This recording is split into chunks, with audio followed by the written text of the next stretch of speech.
To me, I felt like I was gonna die if they didn't laugh. And it's not healthy. Matthew Perry spent a decade making millions of people laugh, and almost nobody knew it was quietly destroying him from the inside. Every time he delivered a line in front of a live studio audience and silence followed, something in him broke. Not metaphorically. The man described sweating, shaking, going into what he called convulsions, feeling with absolute certainty that he was going to die if that laugh didn't come. That detail hits differently now. On October 28, 2023, Perry was found unresponsive in the jacuzzi at his Pacific Palisades home in Los Angeles. And just like that, one of the most recognized faces in television history was gone at 54 years old. What came after wasn't simply a wave of grief across social media from fans who'd grown up watching Friends. It was 5 people: Courteney Cox, Jennifer Aniston, Lisa Kudrow, Matt LeBlanc, and David Schwimmer, learning what it actually means to lose someone who wasn't just a co-star, but the kind of person you can only describe as family. Courteney Cox, who played Monica alongside Perry's Chandler Bing on the NBC sitcom for 10 years, wrote words that bypassed every layer of celebrity polish and landed somewhere raw. She called him her little brother. She wrote about poring over old texts between them in the weeks after his passing, laughing and then crying and then laughing again, and about her decision to keep every single one of them for the rest of her life. One text stood out from the rest, a message Perry had sent her out of nowhere without any particular occasion attached to it. It read, "Maddie, I love you so much, and I know you are now completely at peace and out of any pain. I talk to you every day." Cox closed her tribute with something that felt pulled directly from the language of the show they'd built together. "Could you be any crazier? Rest, little brother. You always made my day." People who worked with Perry consistently described him the same way: sensitive, brilliant, genuinely funny in a way that came from somewhere deep and personal, and quietly supportive in a manner that most of his public image never quite captured. A man who spoke French, played tennis seriously, and checked in on his people. That version of him rarely made headlines. Jennifer Aniston texted the other women in the cast the same day the news broke, and by the accounts of people close to the group, the responses she received back were devastating.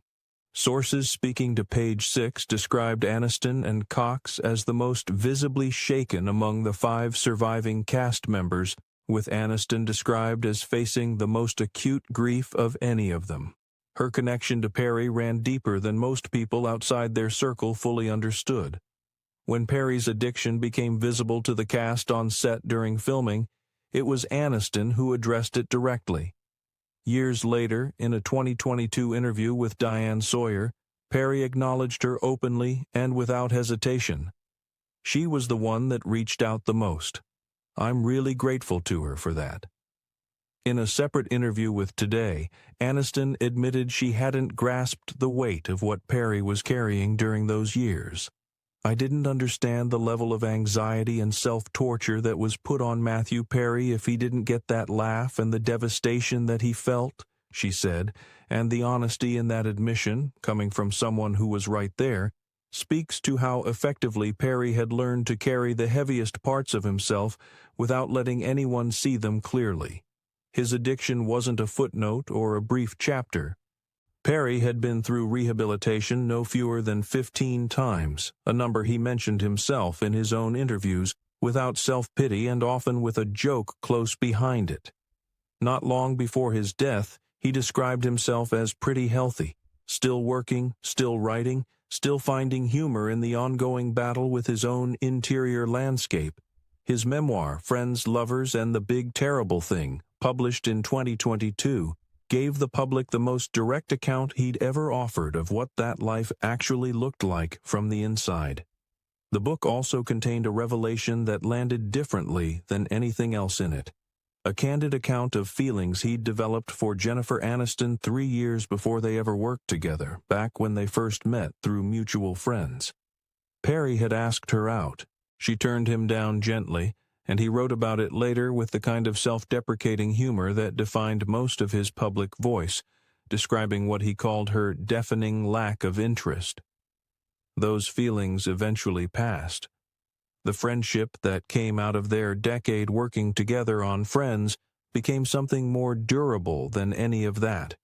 A bond that held through addiction, through the strange compression of time that happens inside a long-running television production, and through the years that followed the show's end.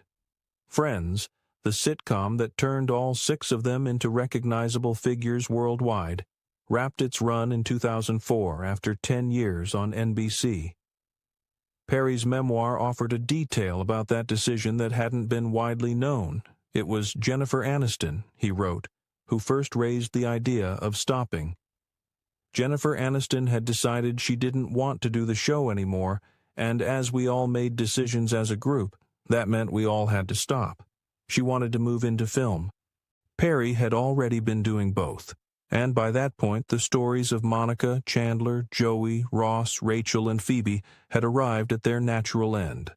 The cast spent a decade at Warner Brothers Studios in Los Angeles, and the cemetery where they gathered to say goodbye to Perry, Forest Lawn in L.A., sat just minutes from that same lot. Something about that proximity made the whole thing feel heavier than geography usually does. On a Friday in the weeks following Perry's death, all 5 surviving cast members arrived at Forest Lawn together. Aniston, Cox, Kudrow, LeBlanc, and Schwimmer attended the intimate service and released a collective tribute to Perry, describing the loss as the death of a brother. During the funeral, Aniston walked behind the other cast members, accompanied by a security guard, and sources described her as visibly struggling in a way that caught people's attention. The cast did not stay for the burial, which remained a private moment for family and Perry's closest personal circle. At that burial, the music playing was Peter Gabriel and Kate Bush's Don't Give Up, a choice that, knowing anything at all about what Matthew Perry spent his life fighting through, felt less like a coincidence and more like a final act of understanding from someone who knew him. The grief surrounding Aniston was complicated further by the fact that Perry was not the only significant loss she'd absorbed in a short period. Less than a year before his death, she had lost her father. John Aniston, best known for his decades-long role on the daytime drama Days of Our Lives, died in November of 2022 at 89 years old. Jennifer had spoken about him publicly with a tenderness that was hard to misread. She described him as one of the most beautiful humans she had ever known. In an interview with the Wall Street Journal, she talked about placing a crystal into his jacket before the burial, a crystal she had held on to for years. It broke afterward, and she found a fragment of it still sitting on her vanity. "I feel closer to him now than I did almost when he was alive," she said, and she described a steady sense of his presence in her daily life. Sources close to Aniston noted that she hadn't fully recovered from that loss when Perry died, and the combination of the two, a parent and then a best friend within the same calendar year, was described by those around her as completely devastating in a way that the word barely covers. Perry himself had said something, not long before his death, that reads differently now than it did at the time. He talked about the laugh being the thing his survival depended on. He talked about 15 rounds of rehabilitation and finding himself, against those odds, in a place he could describe as healthy. He recalled the years of filming Friends as the happiest period of his life, a time when everybody was young, everybody was creating something together, and the whole thing had an energy that nobody wanted to acknowledge might someday end. That version of Perry, the one who sent unprompted texts to Courteney Cox telling her he loved her, the one who stood up publicly to thank Jennifer Aniston for staying close during his worst years, the one who kept returning from rehabilitation and kept showing up. That's the person the cast lost on October 28, 2023. Not only the actor, not only Chandler, the person behind all of it who understood better than almost anyone that comedy, at its most honest, is just pain that learned to time itself right.